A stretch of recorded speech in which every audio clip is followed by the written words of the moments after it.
Les programmes d'auto-assistance prétendent souvent améliorer la santé, devenir plus intelligent, gagner du temps, se sentir mieux, gagner en confiance, être heureux et se transformer. Cependant, cette approche persuade souvent les individus qu'ils ne sont pas dignes et a le potentiel de rapporter rapidement. D'ici 2030, le secteur de l'amélioration de soi devrait passer d'environ 38 milliards de dollars à environ 80 milliards de dollars. Les Américains dépensent chaque année plus de 11 milliards de dollars en produits de développement personnel, coaching, livres, séminaires et applications, avec plus de 20 millions de livres de développement personnel vendus chaque année. L'industrie des applications de développement personnel était évaluée à 1,1 milliard de dollars en 2023 et 10% des adultes américains déclarent avoir participé à un atelier ou à un séminaire sur le développement personnel.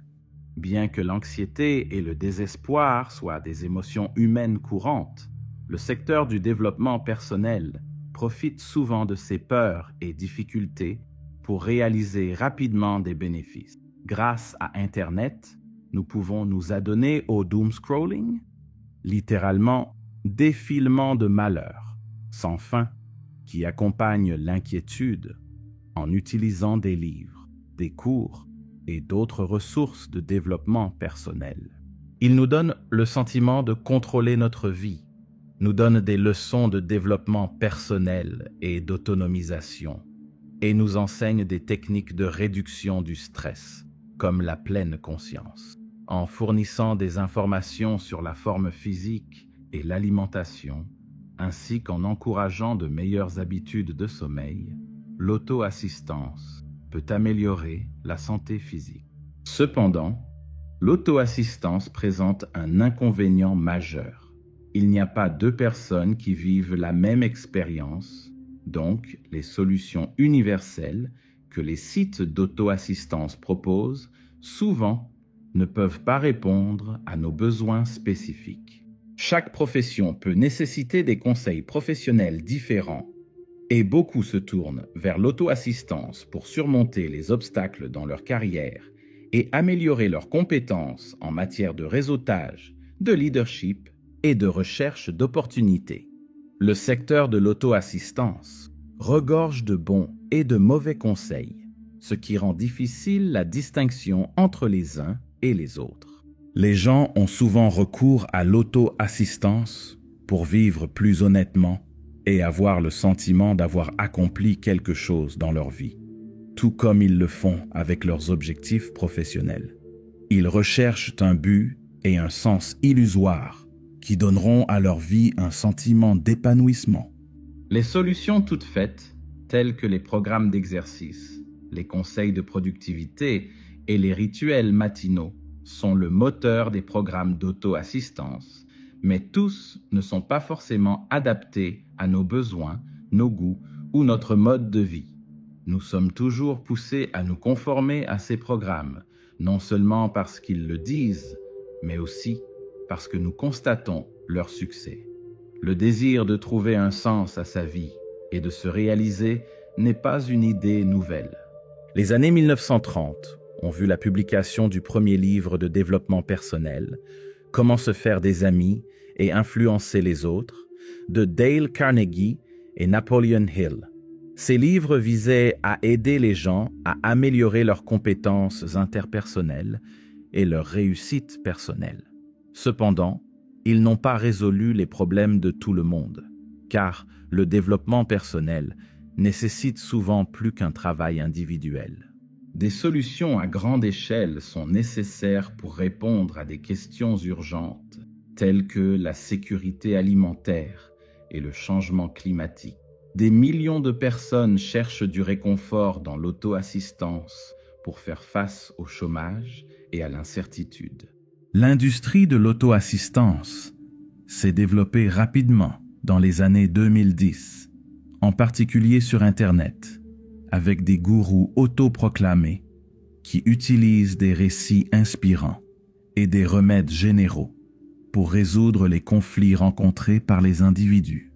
Bree Brown, professeure chercheuse et auteure à succès du New York Times, est devenue l'autorité la plus reconnue en matière de dignité, de honte, de vulnérabilité et de courage, inventant l'expression « vivre pleinement ». Le livre à succès de Tim Ferriss, La semaine de 4 heures, a mis les lecteurs au défi de reconsidérer leurs habitudes et leur mode de vie, ainsi que leurs relations au travail. Ce type d'auto-assistance axée sur l'optimisation est devenu de plus en plus populaire au cours de la décennie. Des personnalités bien connues comme Deepak Chopra, Eckhart Tolle et Tony Robbins les ont précédés. Les médias sociaux ont également connu leur apogée dans les années 2010, permettant à quiconque de donner publiquement des conseils au monde entier avec seulement ses opinions et ses followers pour les prêcher. La pandémie de Covid-19 a soulevé des questions sur le sens de notre existence, sur notre satisfaction ou notre contentement, et a attiré de nouveaux publics pour le secteur de l'auto-assistance. Les gens réfléchissaient désormais au but de leur vie, s'interrogeaient sur leurs préoccupations existentielles et doutaient de leur avenir. Alors que le monde cherchait des réponses et un sens à sa vie, le besoin de s'améliorer a atteint un niveau sans précédent et cette quête se poursuit encore aujourd'hui. Le monde change, comme il l'a fait dans les années 1930. Les moyens de subsistance sont bouleversés. L'incertitude règne et vivre dans l'incertitude est extrêmement inconfortable. Demander de l'aide est normal et même bénéfique. Les programmes et les ressources d'amélioration personnelle proviennent souvent de personnes influentes ou de gourous qui semblent mener une vie idéale, ce qui laisse à penser qu'ils savent comment être heureux et tout avoir. Cependant, l'auto-assistance peut donner toute une série de résultats. 85% des personnes qui se lancent dans des projets d'amélioration personnelle abandonnant au bout de 6 mois. En effet, elles peuvent se rendre compte que cette approche universelle n'est pas bénéfique et avoir des ambitions irrationnelles. De plus, certains programmes et séminaires de développement personnel peuvent coûter entre 5 000 et 20 000 $. Le coût du développement personnel peut être important car le consommateur moyen dépense entre 200 et 500 $ par an en ressources pour son épanouissement personnel, tels que des podcasts et des livres. Ces programmes manipulent les individus en encourageant le bonheur, ce qu'ils ne peuvent pas toujours atteindre. S'engager dans l'auto-assistance peut entraîner un épuisement et un perfectionnisme, car le simple volume de techniques d'amélioration personnelle disponibles submerge environ 67% des gens. Il en résulte une fatigue et une paralysie décisionnelle, car les gens se tournent souvent vers les gourous de l'auto-assistance comme modèles idéalisés. Le but des gourous de l'auto-assistance est de rendre leurs adeptes envieux et de leur fixer des objectifs inatteignables. Les programmes présentent souvent des histoires de réussite d'individus extrêmement performants, disciplinés ou satisfaits, ce qui peut créer des attentes irréalistes chez les autres clients. Cela peut conduire les gens à devenir obsédés par leurs défauts et à être encore plus malheureux ou insatisfaits qu'ils ne l'étaient au départ. De nombreux programmes d'auto-assistance mettent trop l'accent sur la productivité et l'efficacité, car on enseigne aux gens que leur valeur est déterminée par les résultats qu'ils produisent.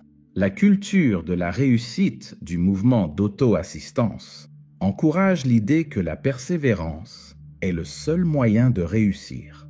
Cette pensée binaire mène à l'échec, car les techniques d'auto-amélioration ne permettent pas la flexibilité ou les progrès incomplets. Ces objectifs du tout ou rien ont tendance à négliger les petites victoires au profit des plus grandes, car tout le monde a été et continuera d'être imparfait. Il y a peu de place dans le secteur de l'auto-assistance pour que les gens expriment leurs difficultés à s'améliorer, car le secteur de l'auto-assistance est en proie à un positivisme toxique. La voix de l'influenceuse n'arrête jamais d'encourager ses fans et de leur dire que tout ira bien, ce qui désoriente les lecteurs lorsqu'ils rencontrent des obstacles. Le mouvement d'amélioration personnelle est devenu une source populaire de motivation et de conseils d'amélioration personnelle, son optimisme toxique omniprésent, conduisant souvent à des sentiments de doute et de découragement.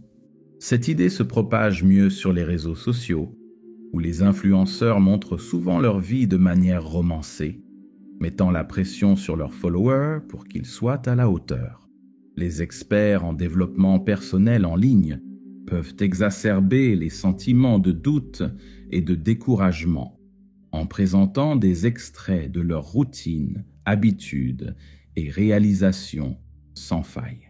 De nombreuses ressources et tactiques sont disponibles à travers le mouvement d'auto-amélioration, y compris des livres, des applications, des manuels, des séminaires et des idées générales.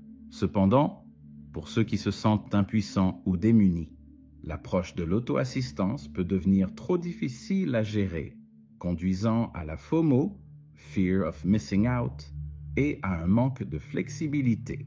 Les livres d'auto-assistance peuvent également entraver certaines des choses mêmes qu'ils prétendent promouvoir, en minimisant les influences extérieures, telles que la connaissance de soi et la sincérité. Ils privilégient souvent le positivisme et la discipline au détriment de l'originalité et de la spontanéité, ignorant les formes d'expression de soi plus individualisées et non traditionnelles. L'industrie du développement personnel nous a parfois rendus trop dépendants d'elle, nous faisant croire que la meilleure façon de réussir est de suivre un programme. La réussite peut consister à devenir indépendant, par exemple financièrement, à rembourser ses dettes, à perdre du poids ou à surmonter un traumatisme. Cependant, nous devons penser par nous-mêmes pour découvrir différentes formes d'indépendance. L'industrie du développement personnel dépend de notre croyance persistante que nous sommes incapables de penser par nous-mêmes. La valeur monétaire du mouvement de développement personnel est censée augmenter à un taux d'environ 8% par an, comparable à celui du secteur mondial de l'habillement. Il est important de se demander si ces livres, cours et séminaires en ligne sont vraiment aussi nécessaires que les vêtements que nous portons, car ils peuvent fournir des informations précieuses sur la croissance personnelle et le développement personnel. En conclusion, le mouvement de développement personnel est devenu un outil puissant de motivation et d'amélioration de soi, mais il est essentiel d'en reconnaître les risques et les limites. La consommation effrénée des individus modernes a conduit à la banalisation de l'amélioration personnelle, qui se concentre souvent sur l'insuffisance continue plutôt que sur la satisfaction. Le capitalisme se nourrit de la création d'un besoin constant, ce qui conduit à un désir de rendement capitaliste et à des cadres reliant la production à la valeur personnelle. Cela entraîne du surmenage, du stress et de l'épuisement dans tous les aspects du capitalisme. Nous avons du mal à définir notre valeur en dehors de nos aspirations à l'amélioration de soi, tout comme nous avons du mal à définir notre valeur en dehors de notre emploi. Le bonheur est souvent présenté par le capitalisme comme quelque chose qui peut être acquis ou atteint par le consumérisme. Les produits d'amélioration de soi mettent souvent en évidence une insuffisance continue, encourageant les consommateurs à continuer d'acheter des solutions plutôt que de cultiver un sentiment de satisfaction. Le problème avec le développement personnel est que de nombreux consommateurs trouvent ces solutions d'un coût prohibitif et l'exclusivité de ces outils exclut souvent les populations défavorisées qui pourraient en tirer le plus grand profit. La commercialisation des techniques d'auto-assistance exclut souvent les populations défavorisées qui pourraient en tirer le plus grand profit, ce qui rend même les techniques les moins efficaces et les moins testées attrayantes. Une philosophie de la solution miracle qui met l'accent sur des solutions structurées et faciles à assimiler est répandue. Mais la plupart des solutions finissent par être générales et souvent inapplicables. Le plus grand signal d'alarme dans le mouvement d'auto-amélioration est l'énorme profit que les gourous de l'auto-assistance et les entreprises qui les soutiennent tirent de ceux qui cherchent des conseils. La valeur monétaire du mouvement d'amélioration personnelle est estimée à environ 8% par an, soit une croissance similaire à celle de l'industrie mondiale de l'habillement. Avons-nous vraiment besoin de ces livres, cours et séminaires en ligne autant que de vêtements? La marchandisation de l'amélioration personnelle est le résultat du matérialisme vorace des gens modernes. Les cadres d'amélioration personnelle lient la productivité à l'estime de soi, s'alignant sur l'accent mis par le capitalisme sur l'efficacité et la production. La quête incessante de productivité et d'efficacité rend chaque facette du capitalisme vulnérable au surmenage, au stress et à l'épuisement professionnel. Il peut être aussi épuisant de travailler constamment sur nous-mêmes que d'aller chaque jour à un travail difficile. De même que nous avons tous du mal à définir notre valeur en dehors de notre travail, nous pourrions tous avoir du mal à définir notre valeur en dehors de nos objectifs de développement personnel. Et si nous étions plutôt respectés pour notre individualité et nos qualités? Cette idée ne cadrerait pas bien avec l'état d'esprit économique que l'amélioration personnelle a principalement adopté. Les solutions d'amélioration personnelle peuvent être coûteuses et exclusives, ce qui les rend inaccessibles à certains clients. La commercialisation de ces technologies exclut souvent les communautés pauvres qui pourraient en tirer le plus de bénéfices, malgré les partisans de l'autonomisation qui plaident en faveur de l'autonomisation. Cette exclusivité peut rendre attrayantes même les méthodes les moins efficaces et les moins éprouvées, car le bruit peut être si fort que les personnes qui ont les meilleures méthodes de vente et de marketing l'emportent. Le concept d'optimisation est une tactique couramment utilisée par les gourous de l'auto-assistance, qui peut conduire à une dépendance et donner aux individus le sentiment de se décevoir eux-mêmes. Reconnaître les victoires et les revers mineurs est essentiel pour se développer et continuer à avancer sans s'épuiser. Cependant, les programmes d'auto-assistance peuvent ne pas célébrer les victoires en cours de route et maintenir les utilisateurs concentrés sur l'objectif final. Pour conserver leur caractère unique, il est essentiel de s'arrêter et d'apprécier leurs défauts en cours de route. De nombreuses techniques d'auto-assistance commettent l'erreur de supposer que, puisque nous sommes tous pareils, les mêmes conseils s'appliqueront à tout le monde. Au lieu de cela, les gens devraient rechercher des cadres flexibles qui peuvent être modifiés pour répondre à leurs besoins, comme rechercher des petits déjeuners sains ou choisir celui qu'ils apprécient le plus. Cultiver la compassion envers soi-même et renforcer l'estime de soi est essentiel pour perturber le côté lucratif de l'industrie et rompre avec les tendances trop critiques et perfectionnistes. Les programmes d'auto-assistance obsessionnels et normatifs ont des inconvénients, car ils se concentrent davantage sur l'argent que sur l'aide aux personnes qui les rejoignent ou les utilisent. Il est difficile de quitter une industrie une fois que l'on devient dépendant de son produit, comme c'est le cas pour tout ce qui relève d'une culture capitaliste.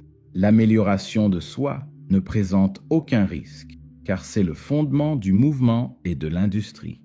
Le désir de s'améliorer n'est pas une mauvaise chose, mais on nous a fait croire que nous pouvions nous lire, nous regarder ou nous écouter pour nous améliorer. En abordant l'amélioration de soi avec tact, nous pouvons choisir ce qui fonctionne pour nous et rejeter le reste. Nous pouvons identifier les situations où l'on abuse de nous, rejeter la conformité et embrasser notre vraie personnalité. En outre, Reconnaître que notre désir de nous améliorer n'implique pas que nous ne sommes pas déjà bons est essentiel pour notre développement personnel.